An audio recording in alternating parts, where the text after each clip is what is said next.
Welcome to Daily Wisdom, Walking the Path with the Buddha, a podcast shared by David Roylance. This podcast is dedicated to guiding you to completely eliminate the discontent mind and the suffering it causes by attaining enlightenment. Learn and practice the teachings of Gautama Buddha that will guide you to fully attain a peaceful, calm, serene, and content mind with joy. To support this podcast, visit patreon.com/support Buddha or visit buddhadailywisdom.com, where you will discover a full range of courses, retreats, and online learning resources to assist you on the path to enlightenment. Now, here's our teacher to share more.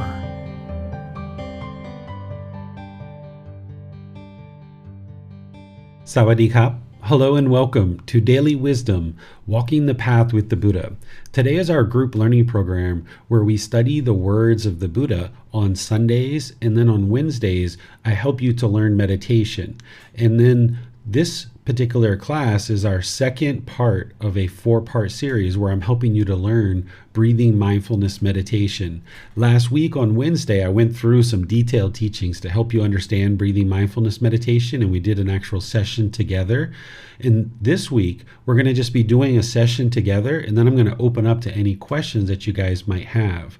Because from our Sunday classes until now on Wednesday, there might have been certain things that you thought about. Maybe you asked some questions on Sunday, maybe you read some of the book prior to or after the class on Sunday. Maybe you have some questions here on Wednesday about the content that I discussed on Sunday.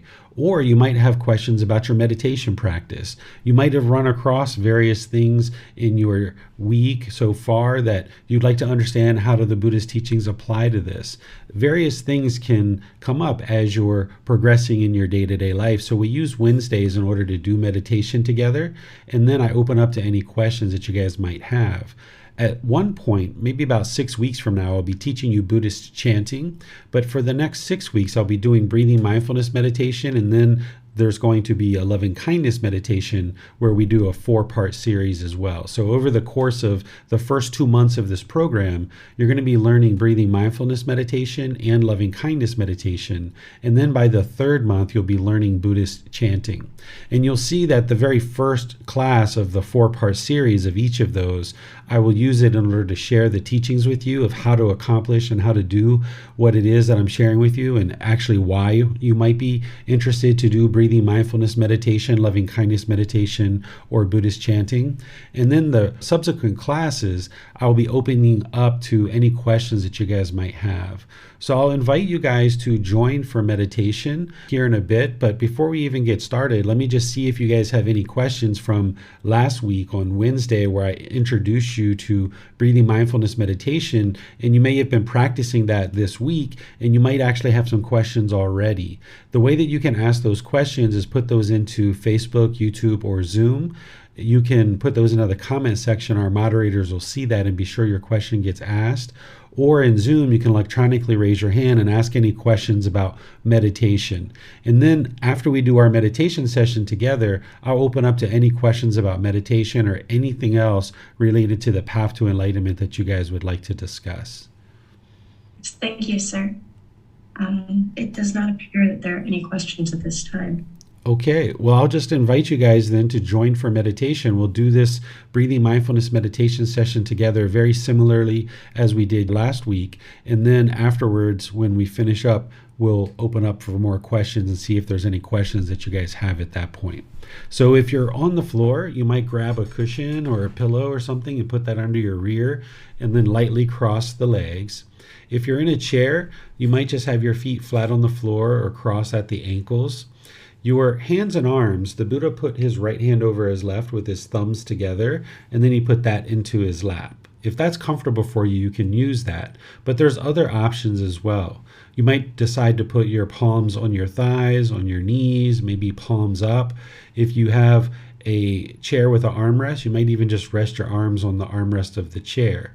Essentially, the lower body and the hands and arms should be completely relaxed. The upper body should be erect. This keeps the mind attentive and alert during your meditation session.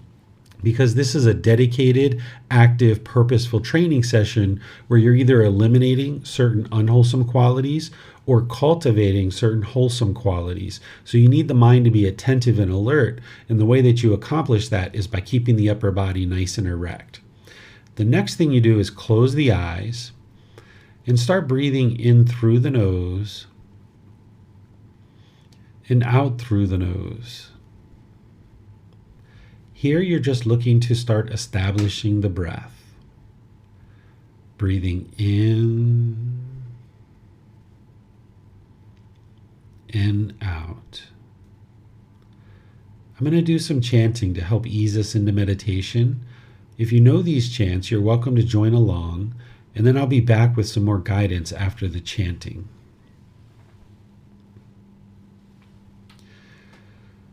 Arahang Samma Sambuddho Bhagava Bhutang Bhagavanang Abhivateyami Savakato Bhagavata Tammo Dhammang Namasami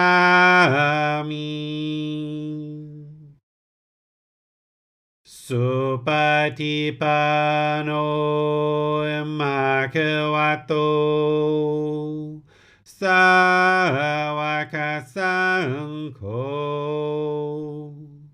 Sanghang Namami Namo Tassa Bhagavato Arahato Samma Sambuddhassa Namo Tassa Bhagavato Arahato Samma Sambuddhassa Namo Tassa Bhagavato Arahato Samma Sambuddhassa Iti piso Bhagava Arahang Samma Sambuddho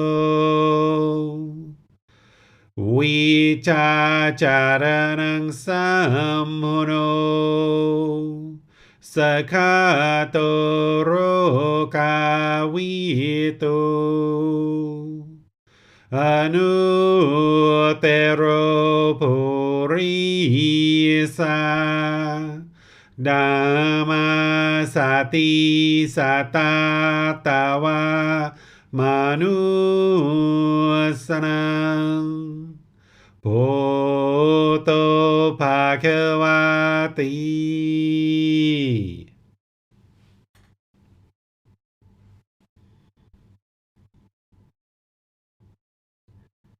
Okay, you should just be breathing in through the nose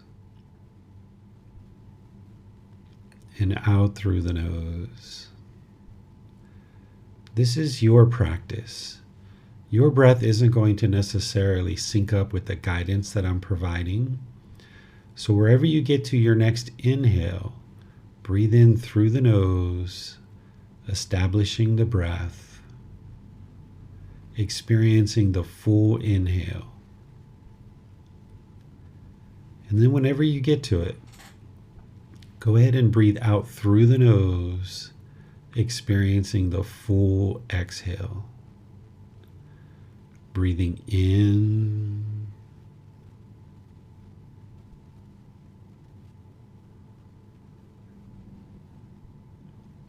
and out.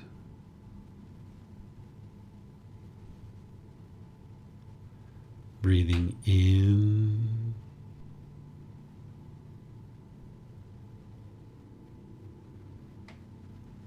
and out. Once the breath is well established, start fixating the mind on the sound of the breath or the sensation of air moving into the nose. The breath is the present moment. Fixate the mind on the breath, the present moment. Breathing in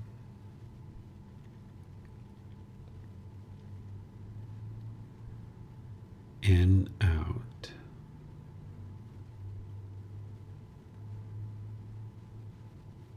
Breathing in and out. With the mind fixated on the breath, whenever you observe that the mind is moving off the breath, cut that off, let it go, and come back to the breath, the present moment. No need to observe the thought, label it, judge it, analyze it, or even try to figure out where it's coming from. Instead, just wherever you observe that the mind is off the breath, cut that off, let it go, and come back to the breath, the present moment. Breathing in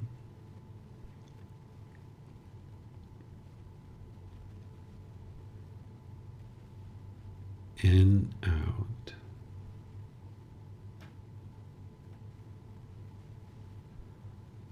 Breathing in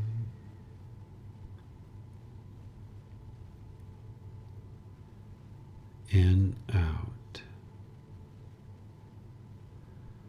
I'm going to be quiet now and let you do this work of focusing on the breath, cutting off and letting go anytime the mind moves off the breath.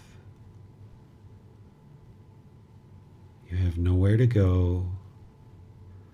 There's nothing to do. No one needs you right now. This is your time to focus on the breath. Breathing in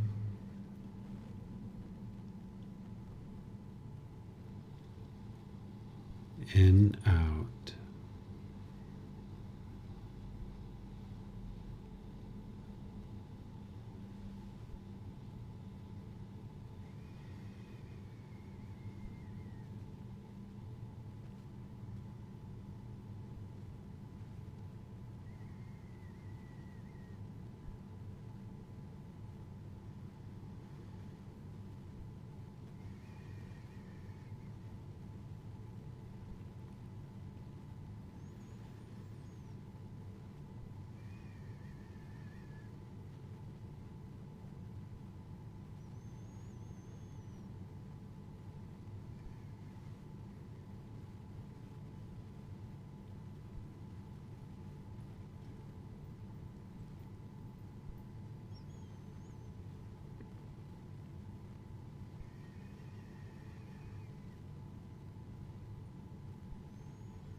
สัมมาสัมพุทโธมหาเขวาพุทธังมหาเขวันหังอาภิวาเตมิสวากขาโตมหาเขวตาธัมโมธัมมังนามัสสามิสุปฏิปันโนมหาเขวโตสาวกสังโฆสังฆังนามามินะโมตัสสะภะคะวะโตอะระหะโตสัมมาสัมพุทธัสสะนะโมตัสสะภะคะวะโตอะระหะโตสัมมาสัมพุทธัสสะนะโมตัสสะภะคะวะโตอะระหะโตสัมมาสัมพุทธัสสะอิติปิโสมหาเขวาอะระหังสัมมาสัมพุทโธวิชาจารณังสัมมุโนสคาโตโรกาวิโต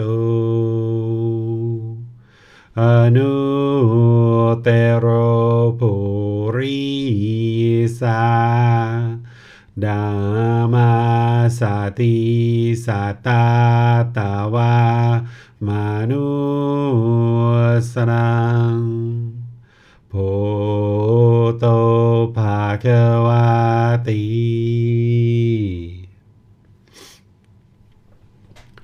All right, if you guys would like to slowly make your way out of meditation, I will just welcome all of you guys who have joined us for our Wednesday class, because this is a time for us to encourage and support and motivate each other in our meditation practice.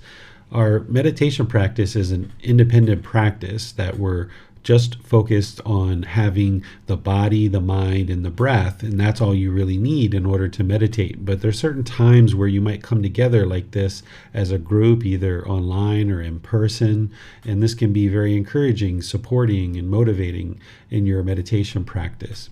And then I would also like to remind you that with breathing mindfulness meditation, our goal isn't to eliminate the thoughts. That's not what you're actually going for, because it's impossible for you to eliminate thoughts as long as you're alive. Instead, what you're doing is you're gaining more control over the mind. You're arising this mindfulness or awareness of mind, so that when the mind is off the breath, you're aware of that sooner and sooner. You're developing concentration, where you can focus on a single object like the breath and have concentration or focus and clarity of mind. And when the mind does move off the breath, that you're able to cut that off, let it go, and bring the mind back to the breath. And if you've just started recently meditating, you are most likely experiencing a lot of bombardment of thoughts, or it may be very difficult for you to observe that the mind has wandered, or it may be very challenging to bring the mind back to the breath. This is all very normal for people who first start. You're not going to be an expert at meditation when you first start. It's going to take you many months to build up your meditation practice, but you should start seeing over a period of months that the improvements to the condition of the mind are starting to take place, both in terms of your meditation practice, but also in daily life. As you're learning and practicing the full path more and more, you get more and more time of doing this practice, then you'll see the conditions to the mind are gradually improving. So don't have expectations that you should be an expert at meditation today. That's not realistic at all. Instead, just dedicate yourself and commit yourself to gradual training, gradual practice that will result in gradual progress. And then as we come together on Wednesdays like this, not only is it a time to encourage, support, and motivate each other, but it's a time for you to get answers to any questions that you might have related to meditation or what we might have covered on Sunday, or anything that you're reading, anything that you're coming across in terms of the Buddha's teachings.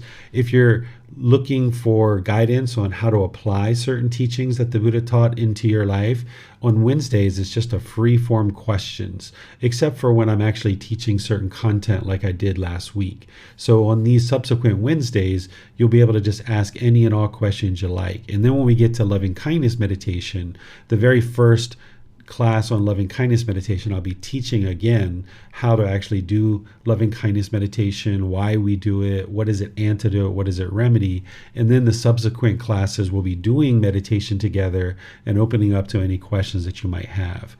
So if you have questions, you can put those into Facebook, YouTube, or Zoom. In the comment section, our moderators will see that.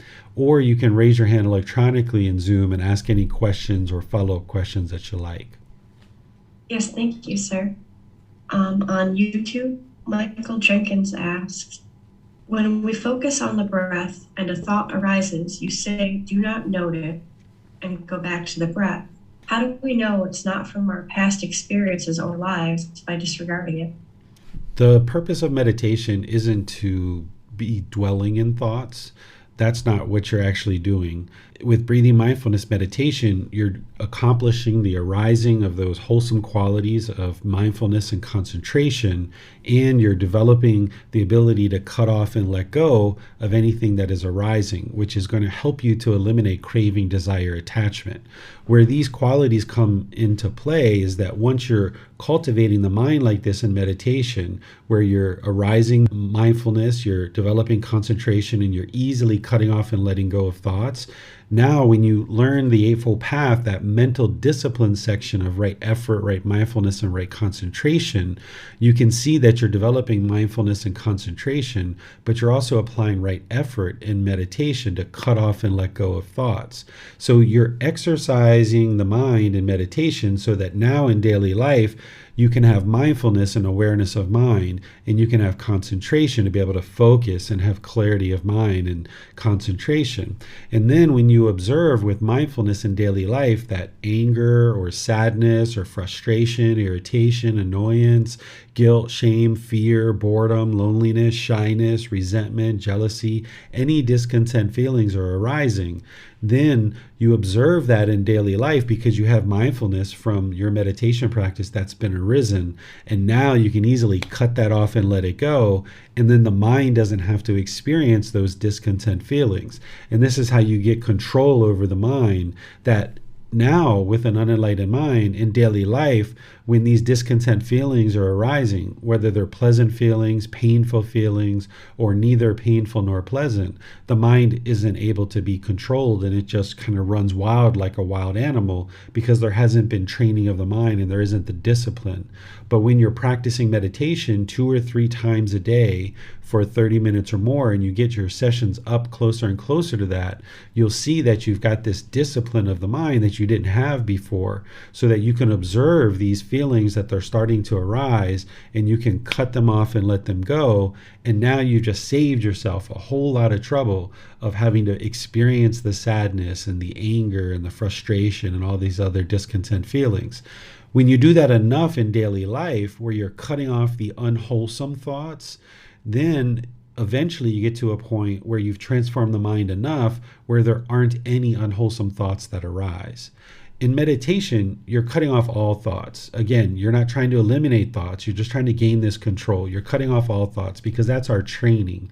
But then in daily life, if there's a wholesome thought that comes up, like you're interested in going to the movies, or you would like to buy your friend a gift or something like this, go forward. That's your wholesome thought that you're having. But in daily life, where you see an unwholesome thought arise or a feeling or something like this, you cut that off and let it go. And you'll be able to do that more readily when you've been training in meditation to be able to accomplish that.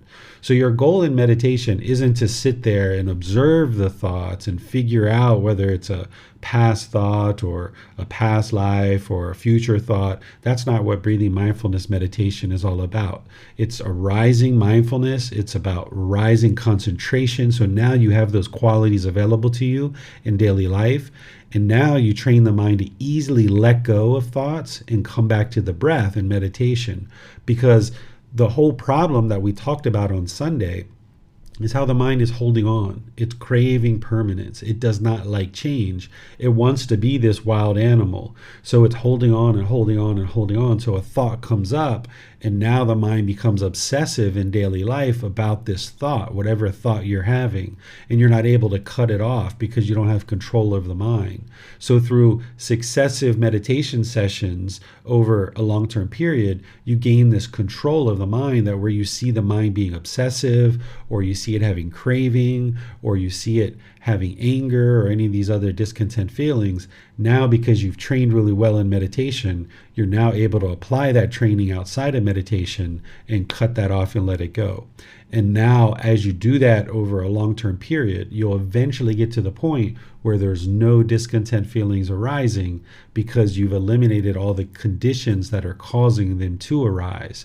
And this is an important training, important part of your practice, to do the breathing mindfulness meditation in the way that the Buddha taught, and then with those same qualities apply what I'm sharing now in daily life. But we haven't got to that in this program yet. We're going to be talking about it 2 Sundays from now, where I discuss the mental discipline in detail and explain to you how the meditation that you're doing, applying it through the Eightfold Path in daily life. It's kind of like the Karate Kid. If you remember, Daniel was painting the fence and waxing the cars and washing the cars, and he didn't think he was learning karate. And then Mr. Miyagi had to show him, hey, you've been learning karate. So what I'm doing with you is teaching you the breathing mindfulness meditation, getting that underway because it's so important.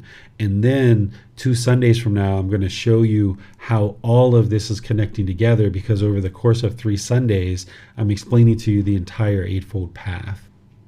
Wonderful. Thank you, sir. Mm-hmm. Also on YouTube, Davide asks, thank you for your attention. At the moment, I set up my meditation sessions 2 times a day, about 10 minutes each. My intention is to have 3 sessions a day, about 20 to 30 minutes each, from this moment to 1 month. Do you think it can work for me now, or do I have to force the time and the number of sessions as soon as possible? Thank you. You shouldn't ever put the mind in a situation where you're forcing something. The mind's not going to like that. And you know that because when people have tried to force things on you, you didn't like it.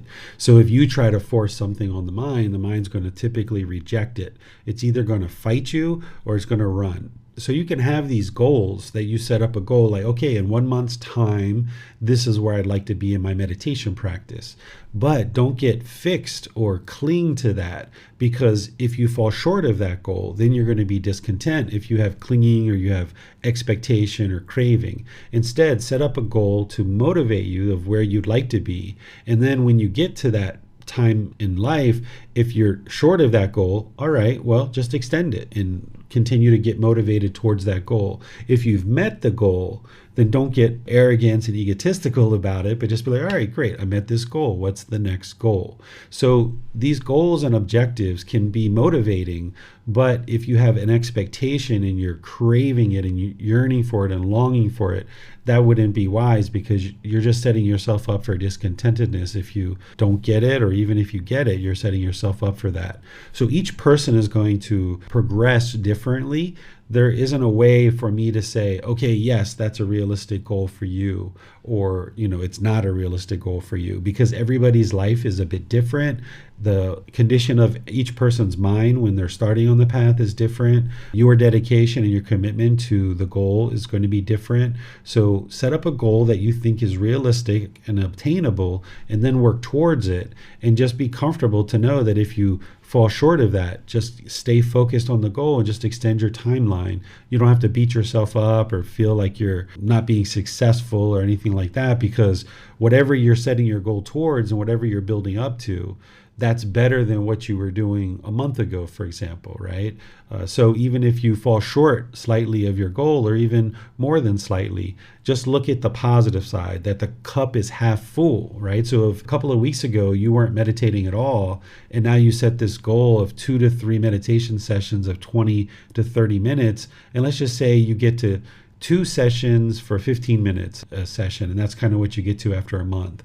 Even though it's short of the goal, it's still better than what you were doing previous. So focus on the progress and the growth, rather than what the mind tends to want to do is focus on, oh, you fell short of the goal, you're no good, you're not good at this. The mind's going to be kind of trying to convince you to give up, that you're no good. It's going to perhaps have this negative self-talk in there trying to tell you to give up. But instead, you're not interested in listening to that, because as long as you listen to that negative aspect of the mind, then things aren't going to actually improve. So you treat this mind like a third entity, and there's this person that's trying to train this mind, and this mind's going to throw a temper tantrum, it's going to talk negative, it's going to complain, it's going to do all kinds of stuff. It's going to run and hide, it's going to fight you, it's going to do all these different things.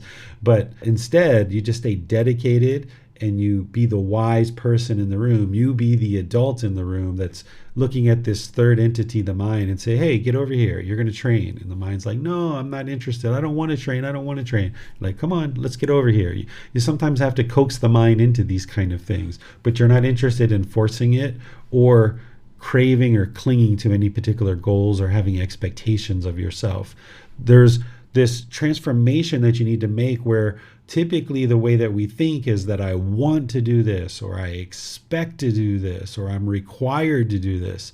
These are all words that are going to promote craving, desire, attachment in the mind, and it's going to ultimately cause discontentedness. Instead, you would like to use this language where, okay, I would like to be at this point with my meditation practice, or I have an interest to be here, or I'm going to set this goal to be here, fully realizing that I might fall short of that, but I'm going to use this goal as a motivating force to move towards the goal. And then just know that you may fall short of that, and that's okay. As long as you're making progress, that's the whole goal. Wonderful. Thank you, sir. And then on Facebook, Jeff O'Reilly asks, Teacher David, when the mind is racing and seems too difficult to settle, is it better to focus on a shorter meditation session? Is consistency more important than the time that we meditate? Yes, the frequency is actually more important than the length of time. Ideally, you will build up to 2 or 3 sessions for 30 minutes or more, but that's going to take quite a while. I know some students have taken more than a year to build up to that, and it's okay. That's where you are in your practice and what you're doing. But if you're doing just 1 session a day, for example, for 30 minutes, it would be better to do 2 sessions for 15 minutes per session. You're going to find more benefits in having more frequency versus the duration. So if you can build in at least 2 meditations a day, even if they're 5 or 10 minutes per session, it's okay, because then once you've got that space in your life, you'll just gradually expand those individual sessions to be longer and longer. And this is where you'll see more progress when you build up your frequency rather than the duration. Don't focus as much on the duration, because if you have just 1 session a day and you miss that session, that means it's going to be 48 hours before you meditate again. Whereas if you have 2 sessions a day and you miss one, then it's only a matter of probably like 10 or 12 hours before you have another one. So it's much better to have the frequency, not only for this reason that I'm mentioning, because if you miss one, then you've got another one right behind it, but also if you're meditating in the morning, it kind of gets your mind ready for the day, and you can kind of go out the door in a much better state of mind. And then if you're meditating in the evening, then you're going to have a much better quality sleep, which means you're going to wake up much more refreshed. So having that frequency is much more important than the duration. Thank you, sir. And then on YouTube, Davide asks, during my session, when I focus on the breath, many thoughts arise. What I do is to observe the thought and then go back to the breath without judging the thought or myself. I use this technique only when I become aware of the presence of the thought, Sometimes it takes seconds, sometimes half a minute. Is this okay? You're not interested in observing the thought because that's allowing the mind to dwell in the thought. Instead, you would like to get to a point where as soon as you notice the thought, that's mindfulness, that you're aware of the thought, cut it off and let it go. Because by the time you understand the mental discipline of the Eightfold Path, where it's right effort, right mindfulness, and right concentration, you're going to be learning about what's called the four foundations of mindfulness. And what you'll eventually get awareness of is something called bodily sensations. That before the feelings enter the mind, before anger, hatred, ill will in daily life enter into the mind, there's going to be some bodily sensations that you experience prior to that. And in some cases, you're only going to have a very short amount of time to be able to notice those bodily sensations and then cut off that anger that's arising. So if you allow the mind to dwell in the thought, it's not being as responsive to knowing that there is a thought and then being able to immediately cut it off. And this is what you would like to do, that by the time you develop your practice in meditation and your Eightfold Path outside of meditation, that you get to the point where the mind is utterly aware of those bodily sensations that are starting to arise associated with discontentedness. And as soon as you're aware of those bodily sensations, you don't think twice about it. You just cut it off. Whereas if you kind of allow the mind to observe the thought, you didn't mention this, but label the thought or judge the thought or anything like that, then the mind's dwelling in that thought, and that's not going to promote the quality of mind that you're looking for. That as soon as you observe the bodily sensations, you would like to cut it off and let it go. In some cases, you're only going to have split seconds to be able to do that. And then as you gradually train the mind and slow the mind down, you'll have more and more time to be able to do that. But again, there's still going to be situations where you have a really strong craving in the mind and it goes right past the bodily sensations and becomes a feeling in the mind. The bodily sensations are there, but you're just not observing them because the mind has so much craving that it goes, really quickly through the bodily sensations and into the mind. So you would like to get a handle on controlling the mind in this discipline of the mind so that you can observe that there's a thought sooner and sooner, and you can cut it off more and more readily without anything in between that. Thank you, sir.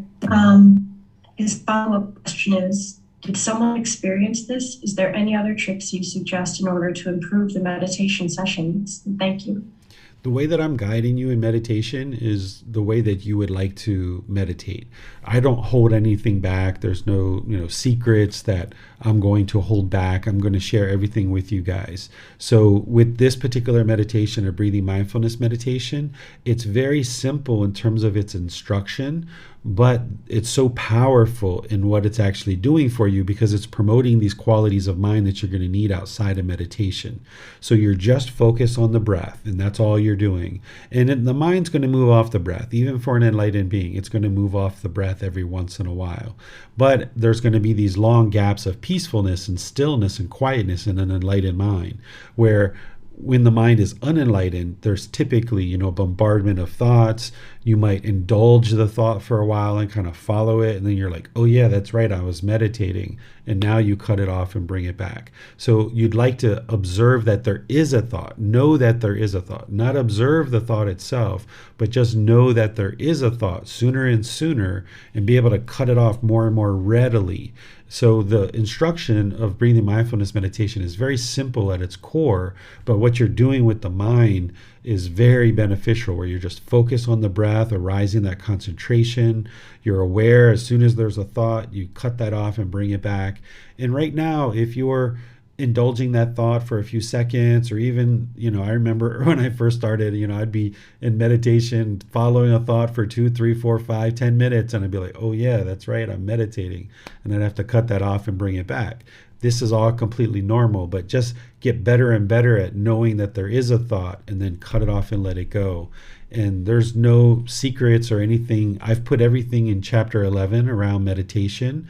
And then I have a book, volume 7, that is the words of the Buddha about breathing mindfulness meditation, and then a whole bunch of my teachings in there as well, which is just complementing what the Buddha is sharing and helping you to further understand meditation. So between that, I'm not holding anything back, and it might just seem that this is so simple, like the instruction part of it, but what the mind's doing, it really has to be honed and exercised in order to get to the point where it's very proficient in this meditation. Yes, wonderful. Thank you, sir. It does not appear that there are any other questions at this time. Okay. Well, I would like to just thank all of you guys for joining for today's class. And you're welcome to build up your meditation practice. That's what I would advise, starting from last week up until this week and continuing from this point forward. Just keep working to build up your meditation practice.